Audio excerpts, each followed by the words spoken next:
नालासोपाऱ्यातल्या dumping आणि मलनिसारणाच्या जागेवर उभ्या असलेल्या 41 इमारतीवरती आज 7व्या दिवशी सुद्धा सलग कारवाई सुरू आहे। आपण बघू शकता ही जी इमारत तोडल्या जात आहे ही ऋतू पॅलेस नावाची 4 मजली इमारत आहे। या इमारतीमधले सर्व रहिवासी घराबाहेर काढून आज या इमारतीवरती बुलडोजर चालवल्या जात आहे। आतापर्यंत वसई-विरार महापालिकेनं 41 इमारतीपैकी जवळपास 10 इमारती भुईसपाट केल्या होत्या आणि ही 11वी इमारत आहे। यावर सुद्धा आज बुलडोजर फिरल्या जात आहे।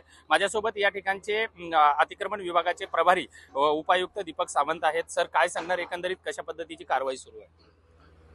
नाही, आज 7 दिवस झाला आपण इथे डम्पिंग ग्राउंडच्या जे आरक्षण आहे तिथे तोडक कारवाई करत आहोत। आतापर्यंत 11 बिल्डिंग आपण या ठिकाणी तोडलेल्या आहेत आणि ही ऋतू पॅलेस आहे 12 बिल्डिंग कालपासून तोडण्याची कारवाई चालू आहे। आज संध्याकाळपर्यंत ही सुद्धा इमारत संपूर्णपणे तोडण्याची कारवाई करण्यात येईल।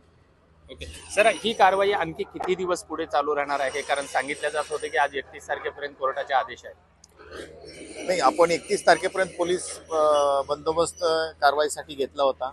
आता नव्याने पोलिसांकडे बंदोबस्तसाठी उद्या शनिवार आणि रविवार सुट्टी असल्यामुळे उद्या कारवाई होणार नाही। सोमवारी परत आपण बंदोबस्तसाठी मागणी करणार आहे आणि बंदोबस्त उपलब्ध झाल्यानंतर उर्वरित इमारती ज्या आहेत त्या तोडण्यासाठी कारवाई चालू राहणार आहे।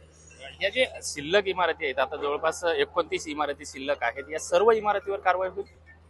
हो, कोर्टाच्या आदेशाप्रमाणे 41 इमारतीवरती कारवाई करण्याचे निर्देश आहेत, त्याप्रमाणे या सर्व इमारतीवर कारवाई होईल। हे होते दीपक सावंत आणि शिल्लक राहिलेल्या सर्व इमारतीवरती ही सलग कारवाई सुरूच राहणार आहे। आज फक्त 31 तारखेपर्यंत पोलिसांचा बंदोबस्त घेतला होता। या बंदोबस्त पुन्हा रिवाईज करण्याची मागणी करण्यात येईल आणि त्यानंतर पुन्हा या कारवाई अशी सुरू राहील असं सांगण्यात आलं आहे। विजय गायकवाड, TV9 मराठी, नालासोपारा।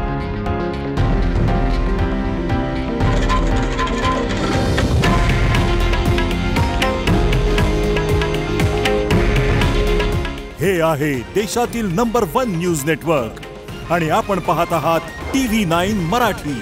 काळजी तुमची, हित महाराष्ट्राचं।